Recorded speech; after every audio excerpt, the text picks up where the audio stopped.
Hello, everyone. My name is Ryan Cam, and welcome to episode 5 of the Life in the Movies podcast with Ryan and Jacob. I'm one of your co-hosts. My name is Ryan Cam, like I mentioned. I guess I should address the elephant in the room. This is a bit of a different setup for me. To make a long story short, I have been having just terrible computer problems. It crashed. It is getting fixed. This is going to be airing this is going to be airing Wednesday afternoon when it drops. By that time, I should have it ready and repaired. However, I wanted to get this episode out, and uh, and so it is what it is. I'm filming this on my old laptop that I used for pretty much everything when I started. When I started this channel, all my videos on here. I shot them, I edited them all on this computer. So it's it's a bit of a trip knowing that I am now at 200 subscribers and I'm back to using the thing that helps me get my start. But anyway, enough about me belly aching. I want to introduce my co-host, my very good friend Jacob Martin. Jacob, how you doing? I'm doing pretty good. I'm sorry to hear about your technical issues this past week. I think we've all had them at some point. I think about a year or two ago, I had similar computer issues. It was when my channel was starting to get going, and I was on this grind of making videos. It seemed like making videos, editing videos. I was on that grind, and then my laptop crashed, and I had a bunch of viruses, so I had to take it to Best Buy to get it repaired, and it took a good couple days. And since the Best Buy is about a good 30 to 45 minutes from where I live, because there's not one in the local town that I live in, that was made for some pretty inconvenient stuff there. So I can definitely relate to what you're going through right now. Hopefully it'll be fixed and you'll be back to normal on your main channel. Yeah, like I said, I have a great computer person. He's been doing just a stellar job, and he said that it should be ready by tomorrow at the very latest. So it'll be back to business as usual starting tomorrow. I want to, but for right now, it is what it is. So this is going to be a little rawer than I would like it to be, but since I'm kind of minus an editing suite at the minute, I have to do what I have to do. But before we get into the episode, Jacob, I want to give you your flowers because this episode is all about us are doing our preview for all the movies coming out in February. And you did all the legwork. You came up with the list. You came up with all of the research, and you were so patient with me during my difficulties with my computer. So I want to say thank you. You really you your patience has just it has not been lost on me, and I'm just incredibly grateful that you are my co-host here. Yeah, I guess anything to get the ball rolling, regardless of what day the video drops or when we film it. Yeah, this is like, I think, the third time we've attempted to film this video because of what's going on your end, but it's good we're doing the video now. I'm a pretty flexible guy, so I'm definitely enjoying what we're doing so far. Yeah, like I said, and I'm a big believer in giving people their roses while they're still alive. So I'm giving Jacob his roses today. But enough about that.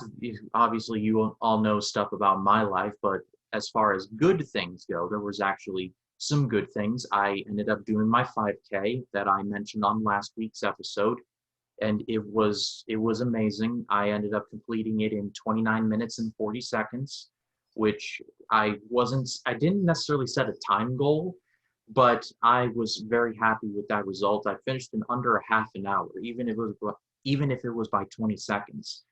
It was still just it was still amazing. I was tired. I felt like I was weak, but it was so completely worth it. Like you would just like I believe they call it the runner's high, and I was just on the biggest runner's high you could ever imagine. Yeah, congrats, Ryan, for finishing that 5K. That's something I probably would never end up doing in my lifetime. I've never been that good at running, but I'm glad you were able to do that and complete it and be successful at it. You definitely deserve all of the good things from doing a 5K. Yeah, and this 2022, my goal this year was to kind of push myself out of my comfort zone, and that entailed running. I used to hate running, like quite a bit, but I've kind of been slowly falling in love with it, and it's just one of those things that I've just resolved myself to do more often, and I've done it, and I'm no Prefontaine or anything, but I think I'm pretty good at it, and so I'm really grateful for that. Yep, that's good to hear. But like I said, enough about me, Jacob. What's new with you? I'm been about the same on my end. I do my day job, and that's about the same old, same old. Um, Still making videos on my end. Got a lot of movie reviews and collabs. I've been doing more read-alongs on my second channel. I'm just wrapping up Chamber of Secrets, which it's always great revisiting those Harry Potter books. And I did a first recently on my end. I've never actually seen an anime movie on the big screen before. So I actually saw an anime movie in theaters for the first time, which was a really neat experience. I saw that movie Belle. It's like that anime. It's a mix of sci-fi. It's like the Beauty and the Beast story mix of like the virtual reality sci-fi you'd see in something like The Matrix or Ready Player One. And if that movie is playing near you, it is definitely worth checking out. I love the visuals of that movie. Did a good retelling of the Beauty and the Beast story, but it also tells its own original story as well. I thought that was a fantastic movie, and if you're into anime and you want to see something unique as far as like visuals go, and doing a unique mix of Beauty and the Beast in a sci-fi environment, it's definitely a movie worth checking out. Yeah, I've heard nothing but good things, especially from my friend Rachel, who I host Hidden Gems podcast with. I mean, she's like the queen of animation. Anim- if there was a possible queen of animation, she would be that, and she has highly recommended it. I've been planning on seeing it and wanting to see it. I just have not had the chance to, but definitely, I will definitely be checking it out because I've heard nothing but good things about it. Yeah, anime is a side of animation that I definitely need to explore of, if I gotta be honest. I've seen most of the Studio Ghibli films, and they are fantastic. And I've seen a couple other anime films in an era outside of Ghibli, like Akira's pretty good. Your Name is amazing. And then I saw the Ghost in the Shell movie, which I wasn't fully blown away by that one, but it's a neat little movie.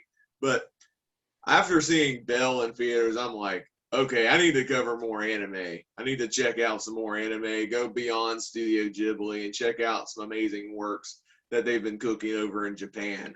Because anime is a whole different ball game of animation compared to what we're getting over here. Yeah, absolutely. I did a video on Akira for the first time. It was my first time watching it last year, and I still don't quite know what was going on in that movie, but that's kind of what I liked about it. I liked that it had style. I thought it had something that I have never seen before in any kind of animated movie. I love that. I love the spirit of that. And I watched all of Ghibli's movies, except for, or I watched the ones that I had never seen before, and I had rewatched the ones that I had seen before, and I had done reviews for all of them. I have not seen Nausicaa, the Valley of the Wind. I watched it in theaters a couple years ago, but I haven't seen it since, and I do plan on doing a Ghibli ranking on my channel now that I have seen everything, and so, but I want to rewatch Nausicaa. Um, Ghibli has a surprisingly consistent output. Like the only real mediocre ones are like Tales of Earthsea, Earwig and the Witch is just awful. Like no one should be watching that. And but outside of that, they're good to amazing. Like that's just it's a stellar track record. Yeah, Ghibli has an amazing output for sure. I never saw Earwig and the Witch. I watched one of Rachel's videos one time, and I remember her calling it like the Artemis Fowl of animated movies, and I'm like, no, I'm not planning on checking that out anytime soon. I think aside from that stinker, apparently, the only real Ghibli film I actually didn't care for was Ocean Waves. I just thought that one was boring, and it just relied on this like really awful love triangle that I just couldn't get behind. And that was the only one that just didn't have the same spark that the other Studio Ghibli films had. I actually do respect Tales from Earthsea. I thought that was a well-crafted, well-visualized animated movie. Definitely not their best movie, but I respect what Ghibli was going for on that one, even if it doesn't rank among like your Spirited Away or Castle in the Sky or Howl's Moving Castle or any movies like that. Nausicaa is actually one of my favorite Studio Ghibli films. I think it's in my top 5. I really love the world building, and Nausicaa is such a fantastic lead character. So if you haven't seen that in several years, it's definitely worth checking out. It was actually the first anime and the first Studio Ghibli film I ever watched, and I do have a soft spot for that one. I think it's a really cool animated movie with stunning visuals, a powerful story, some exciting action set pieces, and a really interesting story. I like the post-apocalyptic stuff, and I like even the messaging, considering I'm not the biggest fan of like overly preachy environmental messages in animated movies. Nausicaa is one of the better ones because it never came off as heavy-handed. It just told its story and it executed it brilliantly. I think it's one of my personal favorite Studio Ghibli films. Definitely one of Miyazaki's best. I just can't stop talking about it for some reason. It's such a good movie. Yeah, the plane battles in there are just they're almost indescribable. I can't even describe them. You would just have to see them for yourself. They're just so amazing. But I think, like I said, I want to make a Ghibli ranking one day. But I think my top 2 would have to be Grave of the Fireflies at 2, and 1 would be Spirited Away. And I know that's incredibly basic, but I don't care. Spirited Away was almost too good to be true, and Grave of the Fireflies is one of the most emotional movies I've ever seen in my life. I remember uh, at my local theater, they have this thing called Ghibli Fest, where every year they put out like 5 or 6 Ghibli movies from like March through, I think, October, if my memory serves right. I may be off on that timeline, but March through August or September, somewhere around there. And they always choose certain Ghibli movies, and Grave of the Fireflies was one of them.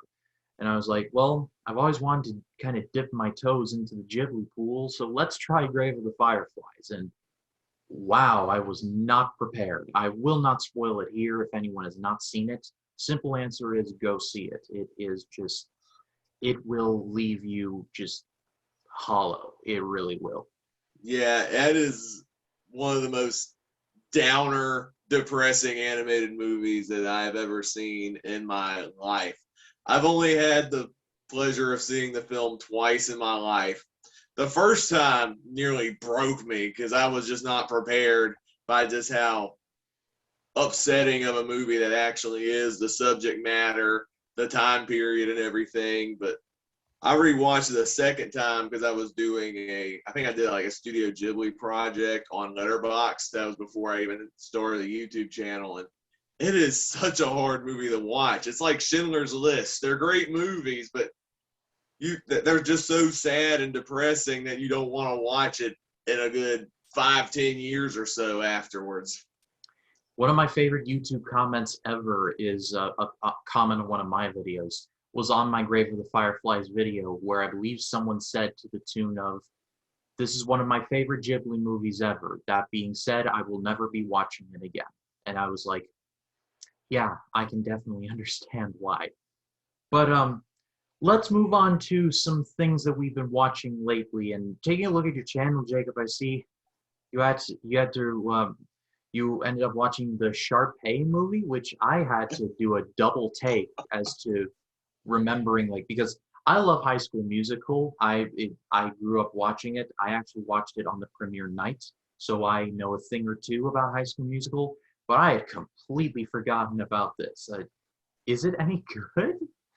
I wonder. No, it's not good. And this is coming from someone who loves the High School Musical films. I was in that generation, obviously, that grew up with the High School Musical films, and I enjoyed all three movies when they came out. Actually, I think I got bullied in middle school and high school for enjoying the High School Musical films. So there was a time where I told people I hated the High School Musical films, and I thought I hated them for a good, I don't know, 10 years or so. Then I came back and revisited them, and I'm like, oh, yeah, these movies are awesome, and the songs are amazing. So, yeah, I do enjoy the High School Musical movies. Definitely a good lesson to not dive into peer pressure when you enjoy movies that other people don't. Yeah, But Sharpay's, what'd you say? I was just agreeing with you. Oh, As okay. someone who was bullied around high and middle school over certain things, I can definitely agree with you on the peer pressure thing. But I'm sorry. Go ahead. All right. Well, so I never saw Sharpay's Fabulous Adventure when it came out. I was in that phase where I thought I hated the High School Musical movies, but even then, I'm like, this is such a weird idea to take a side character and make her the main character. I mean, usually that does not work. And even movies that have come out since then, like making the Minions star in their own movie from the Despicable Me movies was an absolute train wreck, in my opinion. Sharpay cannot carry her own movie. She works better, one paired with Ryan, because I love that pair in the High School Musical movies, but also they work better as comical foils with the other actors because they're always like Ryan and Sharpay are always, they're inseparable. They have sharp egos and what was I saying? They feel superior over others and they want the best. They want us to be on top and stuff like that. And they always get foiled because of that with the other characters. And that's where Sharpay's best at. Not when she's carrying her own movie where she travels to New York City to try to be on Broadway and complains about first world problems for 90 minutes. Like, pretty much the story of this movie, she wants her penthouse, but she gets thrown out because she has a dog and they don't allow dogs. And then she ends up in a studio apartment and complains about how ugly it is. And then she tries going on Broadway with her dog, and then she competes with this 12-year-old boy, and they argue back and forth about who's going to be the lead in the show. It's actually their dogs more so than them, but it's still annoying either way. The humor didn't land as much. The musical numbers were not as exciting as in the High School Musical films because they had a different director. The movie just looked cheap compared to the other High School Musical movies as well. So I didn't enjoy Sharpay's Fabulous Adventure. It was not a good spin-off movie at all. I think I would much rather see a High School Musical reunion movie with the characters years later than see this turd ever again. Yeah, for real. And considering that Zac Efron and Vanessa Hudgens and all of them have gone on to sizable amounts of success, it would be interesting if they did like a Harry Potter 20th anniversary style thing. But since High School Musical came out in 2016, I'm sorry, 2006, 2006. they're going to have to wait at least a few more years in order to make that happen, which when it hits 20, that's when I'm going to say to myself, I'm getting old. I'm getting so old. Yeah, that one is not a good movie. I also revisited the Smurfs for the first time Oh in dear 10 Lord. years. Wow. You're gonna have to check that video out because I roasted that movie big time. The only reason I rewatched it is because of my continuing efforts to go through every single Sony animation film. I didn't think the Smurfs would count because it's also live action, but if you look at the Wikipedia page, the Smurfs is listed on there, so I can only blame myself.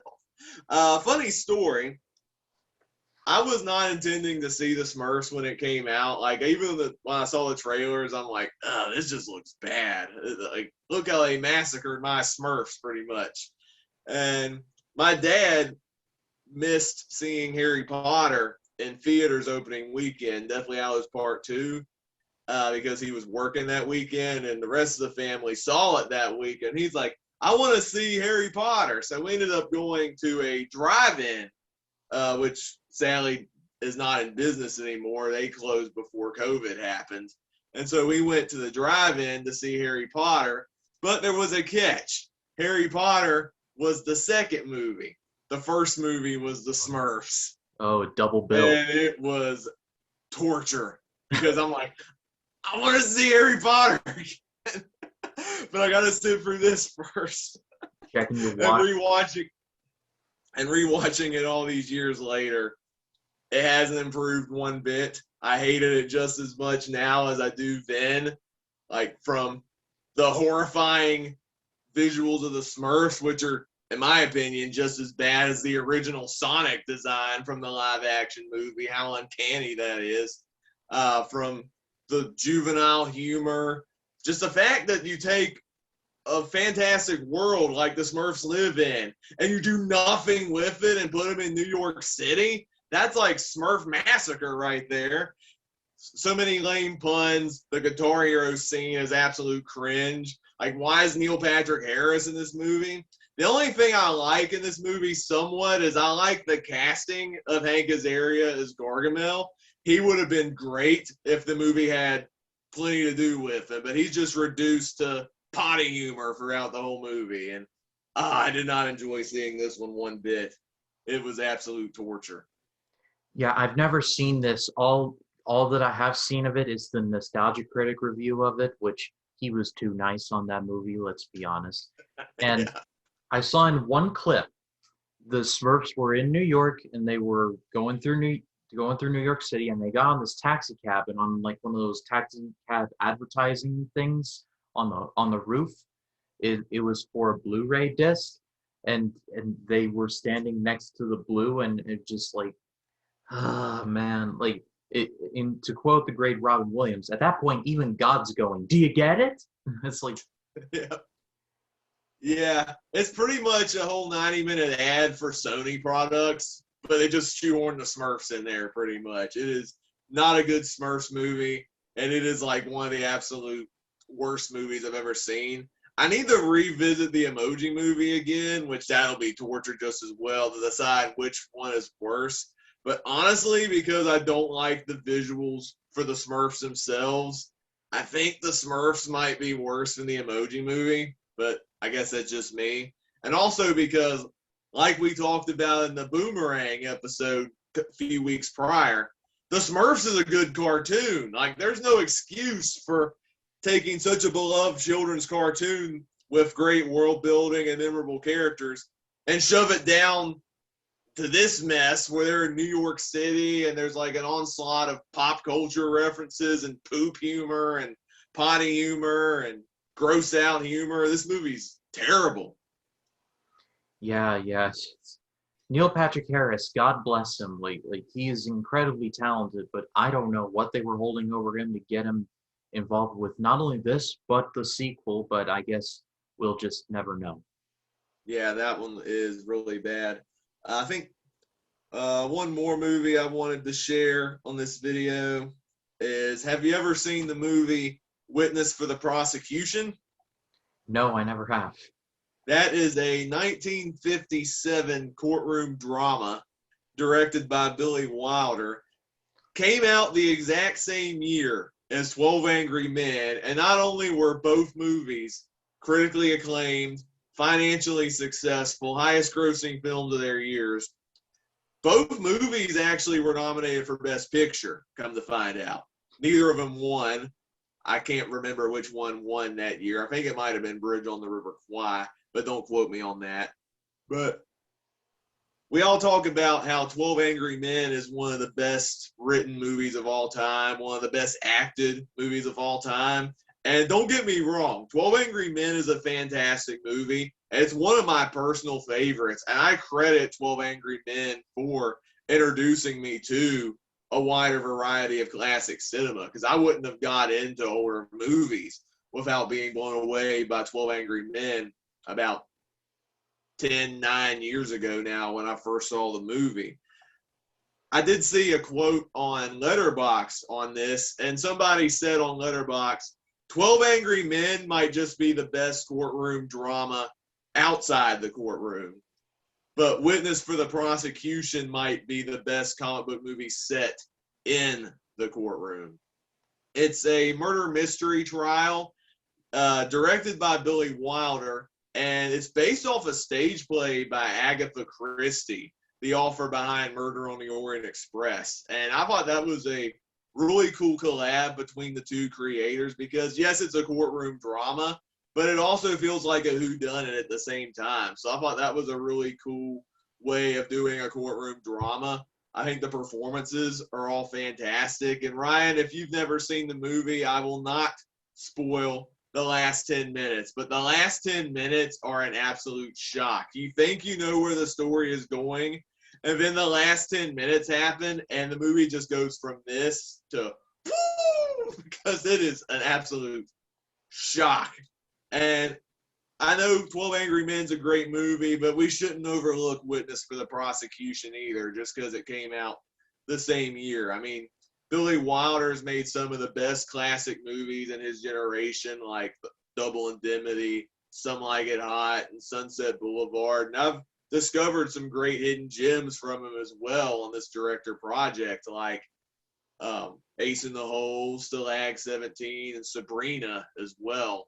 But Witness for the Prosecution is one of his best films. Like this and Sunset Boulevard are like neck and neck for me. They are both amazing, well-crafted movies, and I definitely recommend checking it out. It's on Tubi if you'd like to check it out. It's a great little hidden gem. Wow, with a glowing recommendation like that, I do have to watch it. And yeah, 12 Angry Men is just one of the finest movies ever made, in my opinion. And I've been intrigued to rewatch it. And also, they actually remade 12 Angry Men, I believe, as a TV movie. It was directed by William Friedkin, who also directed The Exorcist, and stars, among many others, guys like Jack Lemmon, Ozzie Davis, and shoot, I forgot his name. He's the dude from CSI, William Peterson. And that actually has some really good reviews also. So I've been wanting to check that out as well. Yeah, I've never seen the TV remake of 12 Angry Men, but I've heard about it, and I've actually heard it's pretty good, much like you said. Honestly, I think the premise of 12 Angry Men is ripe for retellings in any generation if you have the right crew and the right cast and the right people involved. Honestly, this might sound sacrilege to some, but honestly, considering, I guess, where the world is right now, you could make a remake. Maybe you don't have to make it 12 Angry Men. You can have it a mix between men and women in the jury room and people of different colors in the jury room, considering, I guess, how divided the country is right now. I think that would make for an intriguing modern day take on the story if made well. Yeah, kind of like 12 Angry Jurors or something like that. Yeah. Of course, some people online will complain that's like too woke or something, but I don't know. It just sounds like a cool idea on paper, especially considering where the world is right now. Yeah, what people don't realize is that everything is going to be remade at some point. Even some of the finest movies ever made, like something like, say, The Ten Commandments, directed by Cecil B. DeMille. Cecil B. DeMille made a silent version of The Ten Commandments in the early 1920s. So everything is going to get remade. Everything is going to get retold. It's just what you do with the remake that is ultimately important. Yeah, I agree. And even like The Wizard of Oz, people say that's one of the best movies out there. But I think even that was a remake. Like there were like silent versions of The Wizard of Oz that came out before that. Some people don't realize their favorite movies that they grew up with were technically remakes. Like Ben-Hur, the 1959 film, that was a remake. There was a silent film that came out in like 1925. It's really interesting how technically Hollywood has been remaking movies ever since movies were a thing. Yeah, absolutely. So if that's all for you, I've got a couple of movies that I'd like to share that I watched. First Right? up, I ended up rewatching V for Vendetta, and I don't know.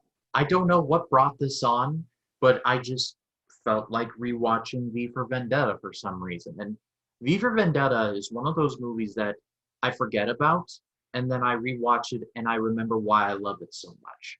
It is such, and I should point this out that I actually ended up or not rewatching, but watching a video essay from this channel called Nerdstalgic about how they ended up replacing the actor of James Purefoy from V into Hugo Weaving. And Hugo Weaving is excellent in the movie. Let's not get that twisted. But just the crap that V for Vendetta had to go through just to get to the big screen. The drama with Alan Moore, the actor turnover, just everything that was going down. It was in development hell. Just what we ended up getting was so good.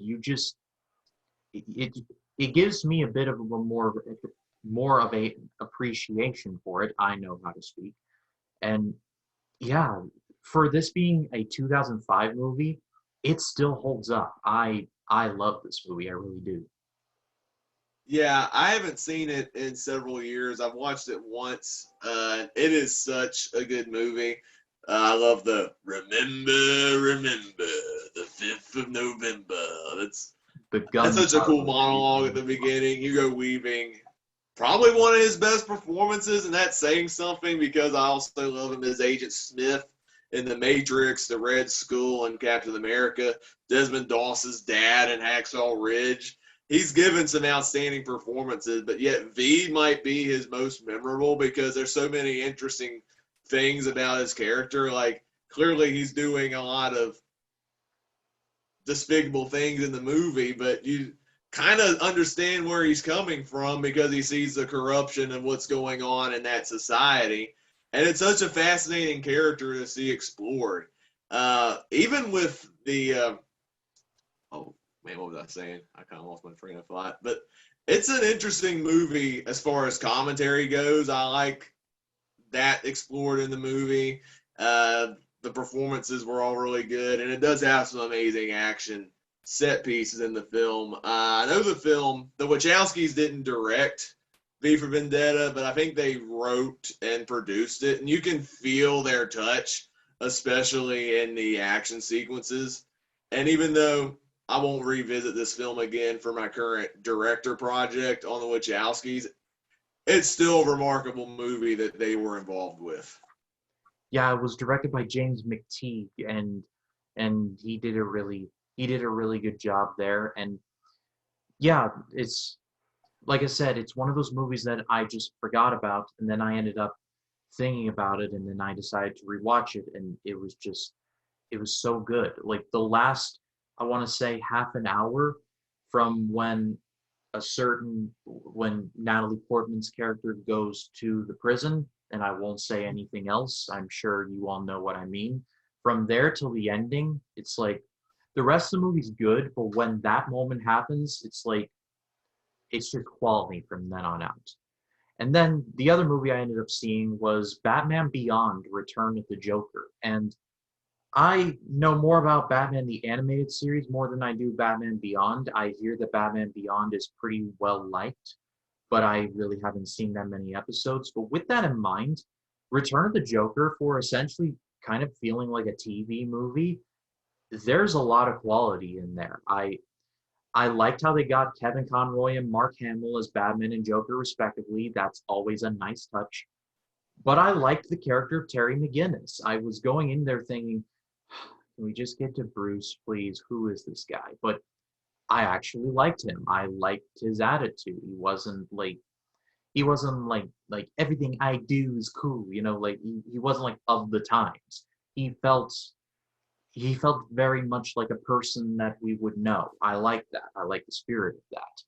And for being essentially a movie for kids, this movie has some pretty disturbing moments. I won't spoil anything, but let's just say if you've ever read the comic Death of the Family, it follows that pretty well, and I will say no more. But Return of the Joker is on HBO Max, and so if you all haven't seen it, I do highly recommend it.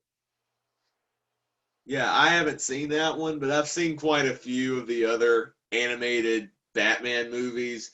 Mask of the Phantasm is actually one I've seen, which is I think in the same universe as the animated series. That one was actually theatrically released, but it just was poorly marketed and nobody saw it, and it was pulled from theaters like a week after it came out.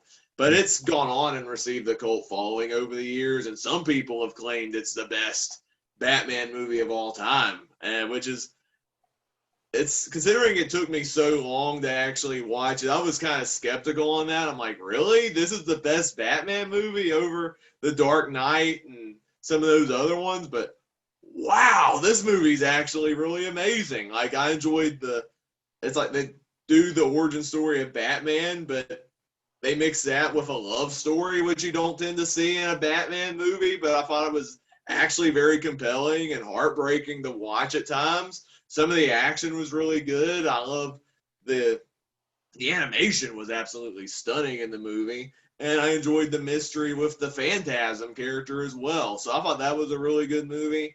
It was also, I think, my introduction to Mark Hamill as the Joker, because I think I watched some episodes of the animated series, but I don't think I had watched any with the Joker in it. And just watching Mask of the Phantasm, like Mark Hamill ranks among my favorite cinematic Jokers in any movie because he just plays the role so well.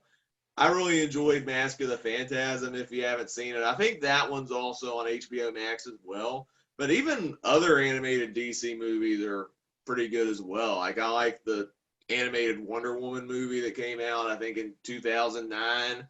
There's a really good animated version of The Dark Knight Returns, which is really good. Mm-hmm. And I also liked the Flashpoint Paradox, the Justice League movie, which is pretty brutal at times too. There are some really good animated DC movies out there, and I think some have claimed they're better than the DCU. I can't fully go there because I haven't seen all their movies, but man, there are some good animated DC movies out there. Yeah, there's another good one called Justice League Doom, which is all about Vandal Savage, one of the big Justice League villains, getting a hold of Batman's kill list, basically how to defeat every member of the Justice League. Vandal Savage gets a hold of that and uses it against the League, and I won't spoil it too much, but by the end, it's one of those moments where Batman kind of explained why he would make a list like that, but at the same time, you're like, I understand why, but I kind of hate you for it. And if you haven't seen it, I won't go any further than that. All I can tell you is that it is severely underrated. Yeah, I'll have to check that one out. Okay then, well, let's dive into the main event for the evening. Let us preview some February movies, all the movies coming out for February 2022. Thank you, Jacob, for compiling this list. It really helped me quite a bit. And looking at this list, I think there are some potential surprises, but on the whole, I'm not sure how I'm feeling about this month, especially for some. I was optimistic about, and I'll cross the bridge when I get there, but I don't know. It just feels like there may be some surprises, but this feels like another bone dry month at the very best. Yeah, it is always interesting. Usually the early year movies, usually they tend to come and go. Some might be surprises, but some might be duds. But I think there's some that are actually really interesting, and I'm honestly looking forward to checking out some in theaters and some on streaming. And I'm excited to talk about some of these upcoming February movies. All right, well, let's do a little bit of a speed run through these. So first up is Moonfall, directed by Roland Emmerich. We all know who he is. It's essentially about the moon falling, and I don't know, the reviews for this have been not great, to say the least, but there have been some who are like, it's dumb fun, but I'm going to keep an open mind about it. Jacob, what do you think? Yeah, I'm not a big Roland Emmerich fan. Usually I'll enjoy dumb, fun movies, but his go a little bit too far. Honestly, I'd rather watch Michael Bay movies more than Roland Emmerich movies because I feel like Roland Emmerich movies annoy me more than half of Michael Bay's movies. But that said, I do like Independence Day. That's a really fun movie. And the one time he didn't make a disaster movie, The Patriot, is honestly a really excellent and very underrated movie starring Mel Gibson. Moonfall to me looks more the same as far as his usual disaster movies goes. I don't think I'll check this out in theaters, but we'll see. It could be a so bad it's good movie. The premise just looks absolutely wild and bonkers with the moon shifting orbit and crashing into Earth and stuff. It could be dumb fun. Who knows? But I'm not a big Emmerich fan, so this could be another hot train wreck disaster movie like 2012. I hated that movie. It looks like they're implying that the moon is possessed, which I am looking forward to seeing how they explain away that. But like on a scale of 1 to 5, where would you rate your excitement? Probably 1.5 out of 5 for me. Yeah, same 1.5. Next up is Jackass Forever, and I'm just happy this movie's coming out. I never have to see that stupid trailer again, because for like a solid 3 or 4 month stretch, I would see the Jackass Forever trailer in literally every movie that I saw. I couldn't escape it. I can't hear the Johnny Cash song "We'll Meet Again" without my mind snapping to the Jackass Forever trailer. It's ruined that Johnny Cash song for me. But I will keep an open mind for it. There are people who are surprisingly excited to see this, and I have never been in touch with the Jackass fandom. All I know is that one of the members, Steve-O, is actually celebrating, I believe, a decade of sobriety this year, which, I mean, good on him for that. But I don't know how to feel about this one. Jacob, how about you? Yeah, I haven't seen any of the previous entries in the franchise, and it just looks like something that's not going to appeal to me. Like, even the whole concept of these, like, party bro guys that, intentionally prank and hurt each other. I just don't really see the appeal in that. It just looks, I don't know. Some people find that funny. To me, that stuff's only funny when you're making a fictional comedy. But this is real life, and people are doing this, and I'm like, I don't get it. I don't get it. Yeah, I feel like this kind of style has been overtaken by like those try not to laugh videos where it's like these memes and it's like you laugh you lose or something like that. I feel like the Jackass style has been kind of leapfrogged over by that. I'm gonna give this a 1. I'm not excited to see it. I kind of have to / want to see it because I'm part of Banana Meter now, so that's one of the first movies we all have to review. But it's going to be interesting. Jacob, how about you? Yeah, I'm rating this pretty low. I'm going to go 1 as well. All right, so first curveball on the list is The Long Night. And honestly, this looked intriguing, but at the same time, it kind of felt like a lot of home invasion type horror movies. It feels like it could be something good. However, it's also a part of a subgenre that's been kind of explored a bit. Jacob, what do you think? Yeah, this trailer didn't really do much for me either. Like, it could be an interesting movie. Like, you got your home invasion premise, you got like these people in creepy masks and stuff, but I don't know. I didn't really feel anything watching the trailer. Like, it just didn't have like a unique style to intrigue me to check it out. The acting also seemed a bit iffy and questionable as well. It's just a movie that I think it's just going to come and go, and I don't think it's going to make a splash. I don't remember if this is coming to theaters or streaming or not, but yeah, this one just doesn't look like it's going to be talked about as much. I will be a little generous and say 1.5, only because it might actually surprise me. I'll give it some benefit of the doubt. Yeah, I think I went 2 because, I mean, it could be good, but I just don't know just from the trailer we got.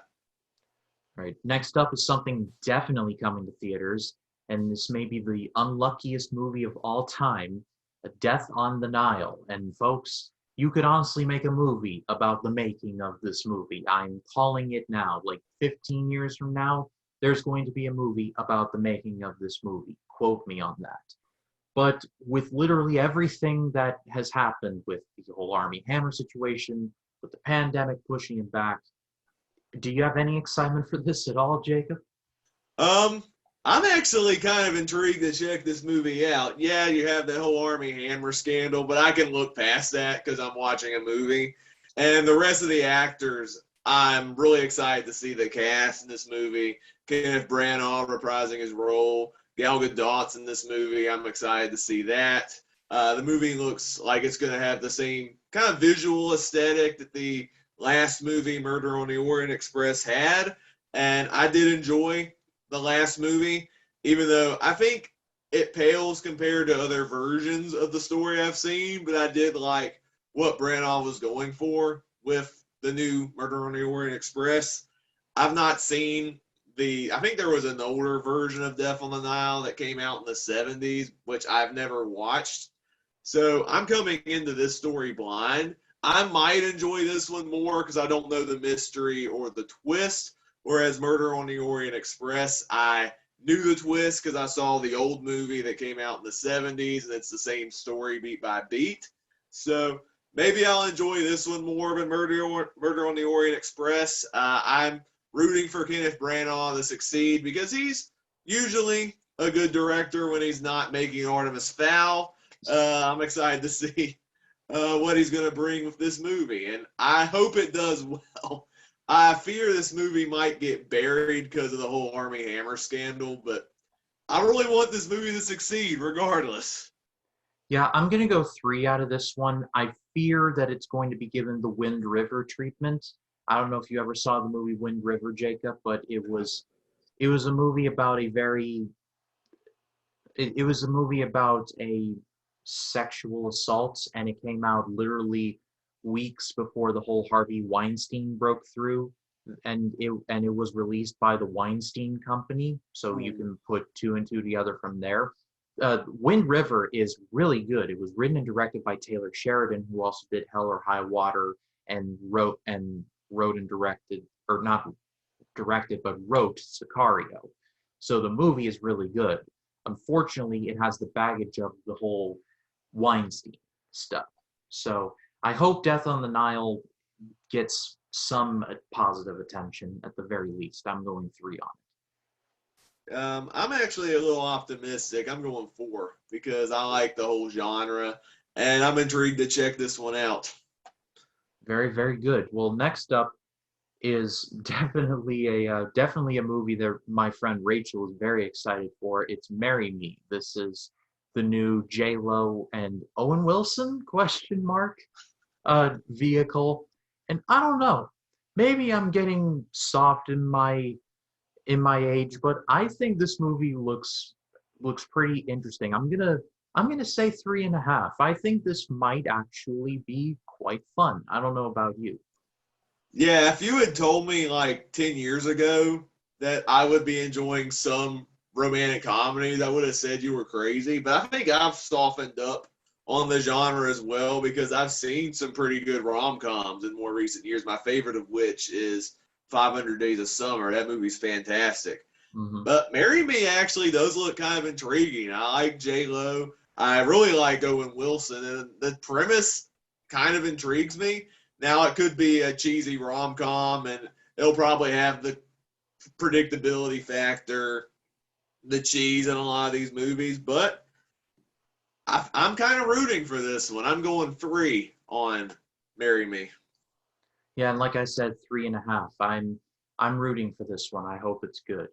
Next up is the yearly Liam Neeson movie. It's Blacklight, and honestly, I have a soft spot for these Liam Neeson movies. He's literally the human version of up, up, down, down, left, right, BA start. I just broke the game, and not even a pandemic could stop a movie of starring him from being released in Honest Thief, which I have not seen, but I just found to be just fascinating. Like, he's found an entire new section of his career where he's in these types of movies, and people are kind of sick of them, I can tell, but I don't know, I just love them. I think this could be interesting. I'm going with a 3 on this one. Yeah, the whole Liam Neeson genre, as I like to call it, it's kind of its own thing now. I have a soft spot for a lot of these movies. Strangely, I still haven't seen Taken, which is kind of crazy, but I've seen quite a few of the other Liam Neeson movies, and I do enjoy them to varying degree. I did see Honest Thief in theaters while the pandemic was going on, and that one was an okay, average movie. But I think his recent one, what was it, The Marksman, that came out early 2021.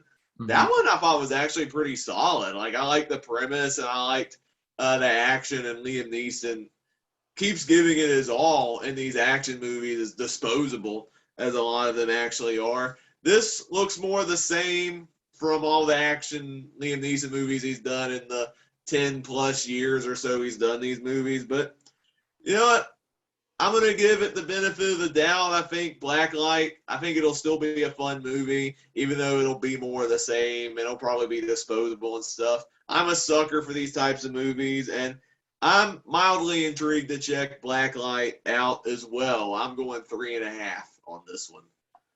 Very good. Well, moving right along to something from Amazon Prime, it is I Want You Back. And when I was about to watch this trailer, I was like, this is not going to be good. But actually, this actually looked quite interesting. I'm going to say a 3 on this one. I think he looks. I like the concept of two people who have broken up with their partners, and then finding solace in each other, and over time they find each other in more ways than one. I like that idea. Jacob, what about you? Actually, when I first saw the title was called I Want You Back, I thought this was going to be a biopic of the Jackson 5. Honestly, But no, there's enough material about the Jackson 5 that you could do like movies plural. But no, it's actually not about the Jackson 5. It's actually a rom com, I guess, based on the idea of that song.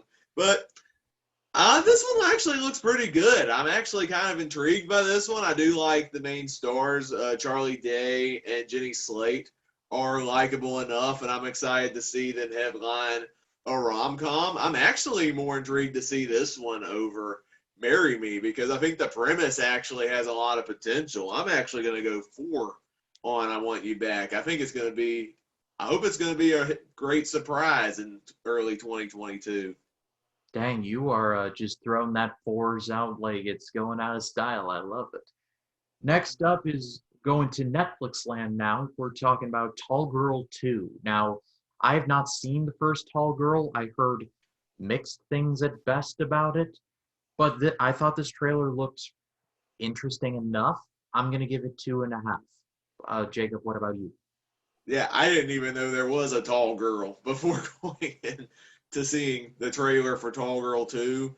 I mean, it could be a hidden gem. I don't know, but because I never saw the first movie, and from what I've seen in the trailer for Tall Girl 2, it doesn't look like it's going to appeal to me in any way. So I ended up going 1.5 just on the trailer. It just doesn't look like it's going to be my thing. But I might give the first one an open mind, and if I like it, I'll check the second one out. Very good. Well, moving on to the movie that I mentioned that I was optimistic for, but now I'm just preparing for the worst now, hoping for the best and preparing for the worst. It's Uncharted. I've now seen several trailers and several posters, and I am so afraid that they are going to miss the boat on this. And I have played all of the Uncharted games, and I love every single one of them. You would think that a premise like this would be just the easiest thing to make. But Mark Wahlberg is not Sully. Like, he's about as close to Sully as I am to being like Scarlett Johansson. I mean, just like seriously, what were they thinking? And I don't know. I don't know what's worse. What's worse is the fact that PlayStation is literally backing this, or Tom Holland, who just got off of the very hot Spider-Man No Way Home to going to this. I don't know what's worse. I'm going to have some hope for it, but from what I've seen, I'm not excited. I'm going 1.5.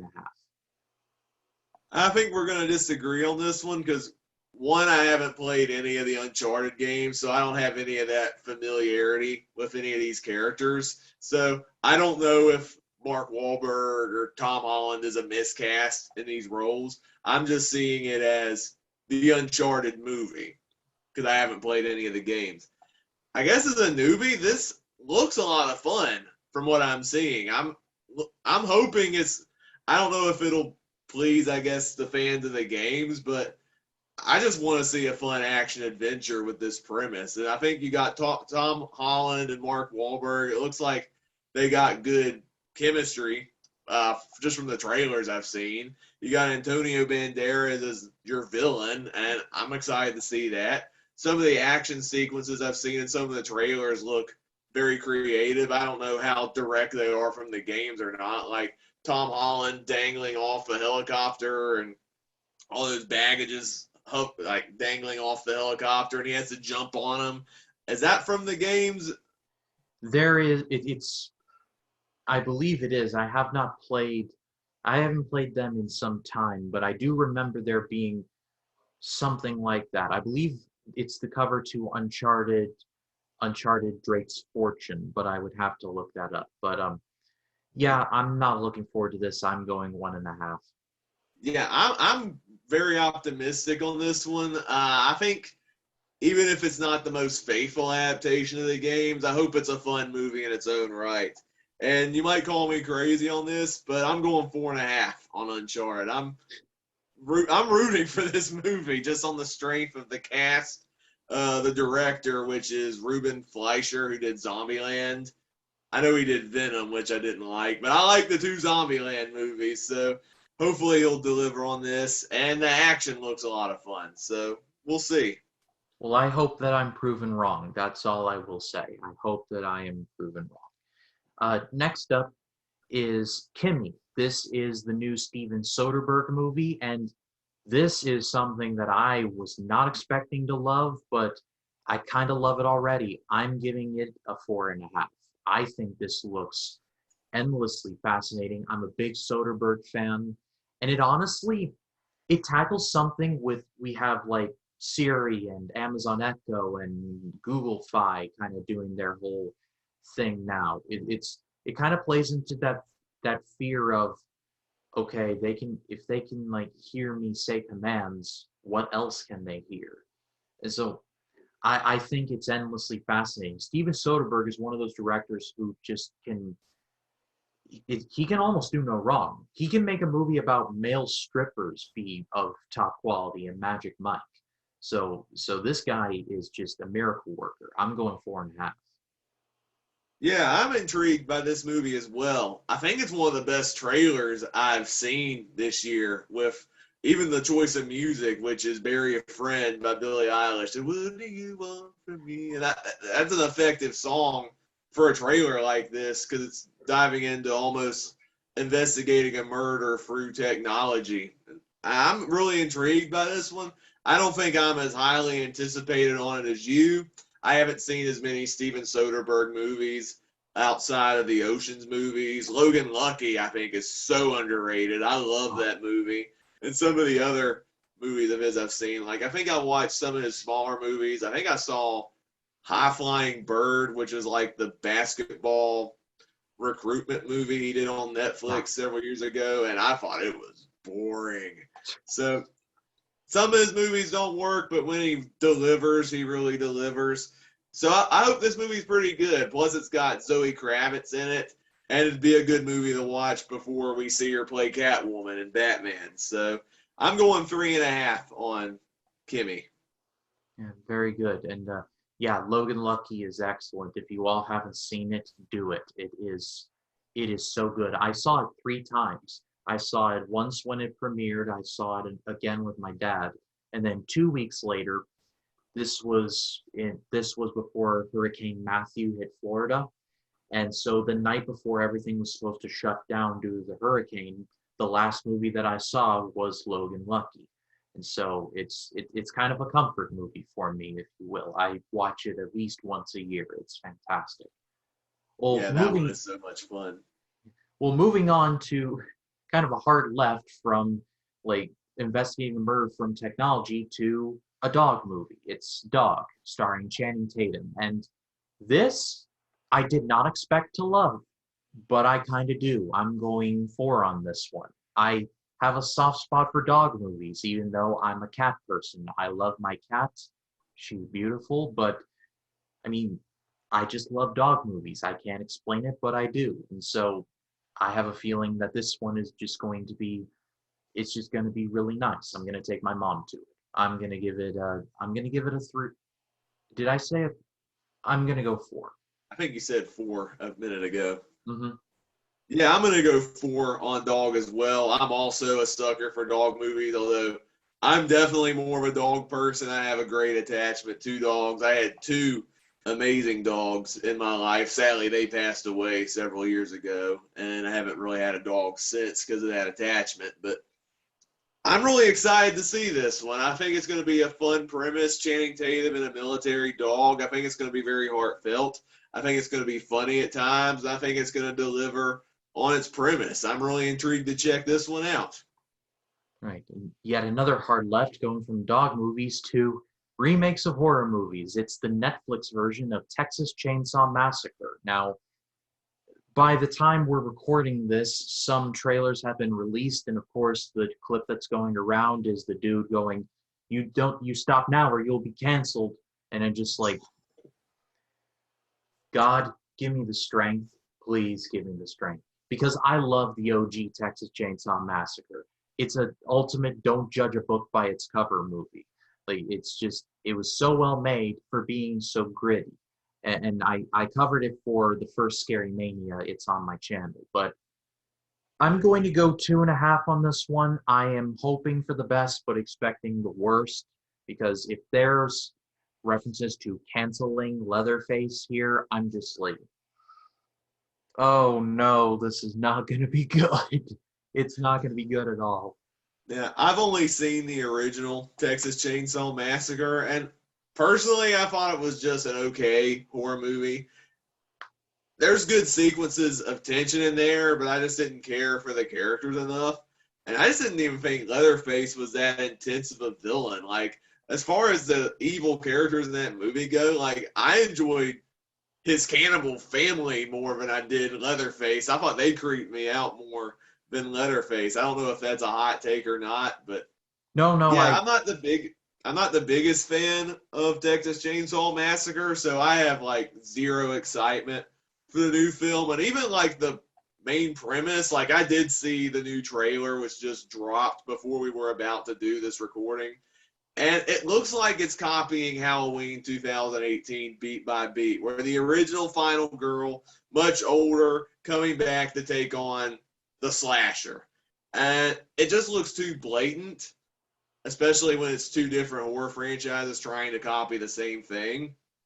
And I love Halloween 2018, but I don't know. As someone who hasn't really gotten into this franchise, this just looks like it's going to be another just lame continuation of the story, I guess, because I haven't heard any good things about any of the Texas Chainsaw sequels or whatever. And as soon as the trailer got to that whole line, the "stop or you'll be canceled," I'm like, this is not going to be a good movie.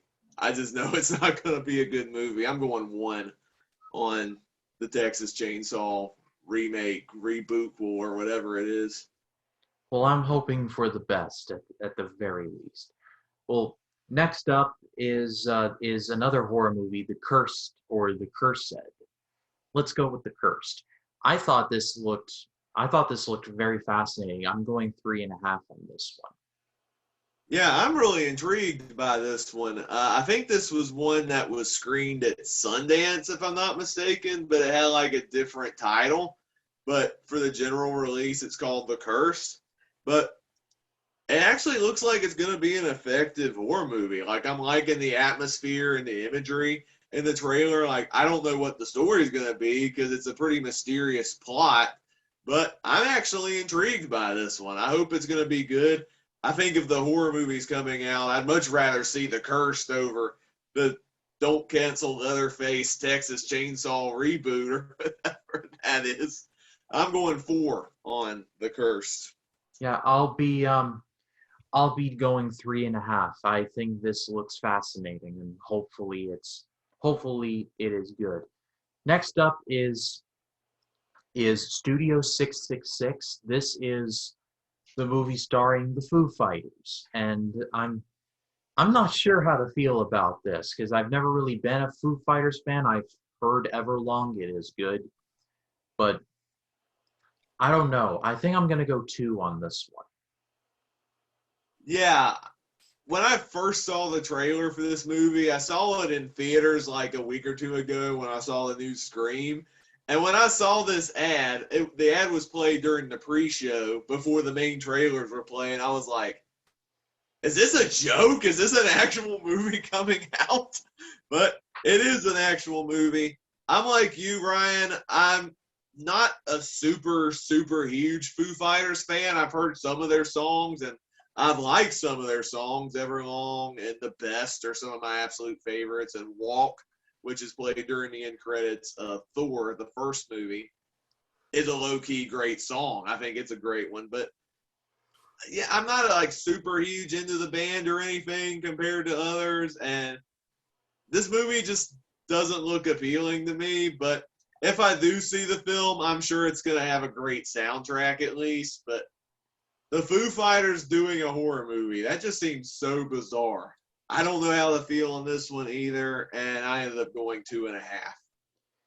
Yeah, I'm going 2.5 as well. It could be fun, but it's just it's the most 2022 thing ever. The Foo Fighters starring in their own horror movie. Like next is gonna be Pearl Jam in like a rom-com or something like that. Well, That would let's be weird too. yeah, well let's move on to a Medea Homecoming. I haven't seen a single Medea movie, and I don't plan on starting now. I'm gonna give this a 1. I guess I understand the appeal of it, but it's just clearly not meant for me. But if you are listening to this and are looking forward to seeing it, then God bless you, go for it. But I couldn't be more turned off.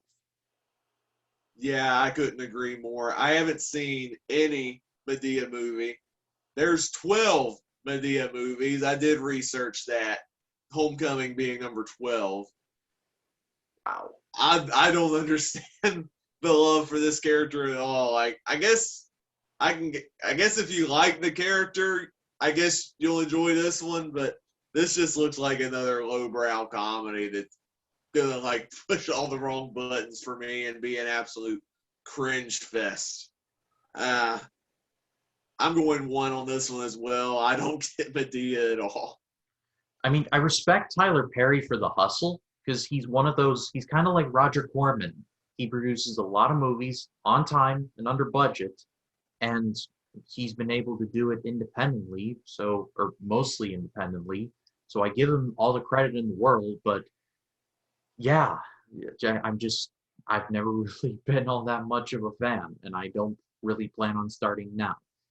Uh, Next up, our penultimate movie is No Exit. And Jacob, I'm curious, what did you think of this?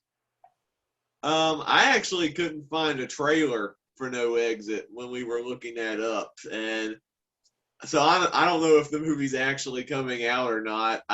Did you get to find out more about this movie when you were doing any research? I guess I I know couldn't, it's coming out on Hulu. I guess I couldn't find one either, but let me read the synopsis. During a blizzard at an isolated highway rest stop in the mountains, a college student discovers a kidnapped child hidden in a car belonging to one of the people inside. So, with no trailer really to go on, and starring Dale Dickey, Dennis Haysbert, oh, that's a good choice. What do you think? Are you interested? Mm, I mean, the premise could be intriguing, but again, we don't have a trailer. I don't know if the film's actually coming out in February or not. I mean, it could be good. I don't know. I guess going by having seen no trailer just to play it safe, I'll go 2.5. Yeah, I'll say the same thing. But shout out to Dennis Haysbert, who was on movies like not movies, but shows like 24 as president as the president there. He's just a great actor. literally within arm's length of him at the candlelight ceremony at Disney World one year. I never got a chance to meet him, but I really wanted to. And well, let's wrap up this preview by talking about yet another crappy Bruce Willis movie. Talk about Gasoline Alley. What has happened to Bruce Willis? Like, someone get him an ice cream. It's like this guy is like, he must be like, all right, I've got all the money I need. Now it's just time to just do crap. It's like, Bruce, you do realize that you were in Die Hard, right? And The Fifth Element, a bunch of other great movies. So it's like, I don't know, if he's satisfied with doing this, then go for it. But this is a one. It just feels like it's destined to go to the straight to DVD or, well, straight to streaming at this point side of things. Yeah, seeing trailers for Gasoline Alley makes me sad because, I mean, you got John McClane, Bruce Willis, one of the all-time GOAT action stars, action heroes, and yet he's doing bottom of the barrel directed DVD nonsense like Gasoline Alley. And what's Luke Wilson joining him in this? This whole movie just looks so cheap. It looks like a basic run-of-the-mill direct-to-video action film. I'm not looking forward to this. I feel so bad for Bruce Willis because I want to see him do a great movie again. The last time I enjoyed a movie with Bruce Willis was probably Glass, and that was in 2019. That might be a hot take because that was a divisive one, but I enjoyed seeing him play that character again, and he played the role well, but this does not look good. Like, I see so many of these Bruce Willis movies pop up in Walmart and Best Buy, and I'm like, what's he doing? I don't get it. Yeah, it feels like Bruce has taken the Nick Cage role. Like, you remember when Nick Cage would just do nothing but straight to DVD stuff for like a really long time? He's recovered when he was like Color Out of Space and Pig, so it's looking like he's collected himself and is back to doing like quality stuff again. But yeah, I don't know. Someone come save Bruce Willis, please, for the love of everything. Of course, what doesn't help is Bruce Willis is notoriously hard to work with, and he's at a point in his life where I feel like he just doesn't care if his movies are good or not, and he just wants to do just whatever movies he's paid to be in, and that doesn't help. Yeah, there is that, but we can't read his mind, so what can we do? But anyway, that's the February preview, and here's to hoping that at least some of these movies are good. But if any of you all watching are excited for any of these movies, drop a comment below. We would love to hear what you have to say about it. And that's all for episode 5 of Life in the Movies. Like I said, I want to thank Jacob for all of his work in preparing for this. He really picked up the slack on there, and I owe him quite a bit. And so, Jacob, where can people find you? Well, people can find me on Letterboxd, Twitter, and Facebook, and you can also check out my YouTube channel. Like Ryan, I do a lot of movie reviews, TV reviews. I also do ranking videos and other fun stuff along the way. I also have a second channel called Storytime with Jacob, where I do read-alongs and book reviews. Upcoming content on both my channels. On the second channel, I'm just wrapping up Harry Potter and the Chamber of Secrets. And on my main channel, I got some really good reviews coming this week. Sharpay's Fabulous Adventure being one of them. The Smurfs, video that just dropped at the time of this video. I did a special vlog reaction video on revisiting The Matrix. I just did a collab video on Harry Potter and the Deathly Hallows Part 2. And I'm covering, what else am I doing? Oh, I'm doing The Avengers. That's another one that's dropping this week for Superhero Saturdays. So some cool stuff coming your way on my channel. Yeah, be sure to check them out. They'll be linked in the description. And if you did like this episode of the podcast and you want to see more, please be sure to hit the subscribe button and click the bell to allow notifications. This is dropping every single Wednesday, and I love doing this. And then, like I said, my computer troubles appear to be over. I believe I will be receiving my computer back fixed and perfect order by the time this episode drops. So here's to hoping, I got all my fingers and my toes crossed that that is the case. And if that is the case, I've got some great reviews coming. I'm going to be starting up a Batman series in order to prepare for The Batman coming up in March. I've also got a Twilight Zone video on deck. First reaction to Fargo. Those have been delayed, but they will be undelayed very soon. And then next up in my revisiting series, or my Better Than You Remember series, is Scott Pilgrim versus the World. So be on the lookout for that. That is Jacob Martin. My name is Ryan Cam, and we will see you in the next one. Take care, guys.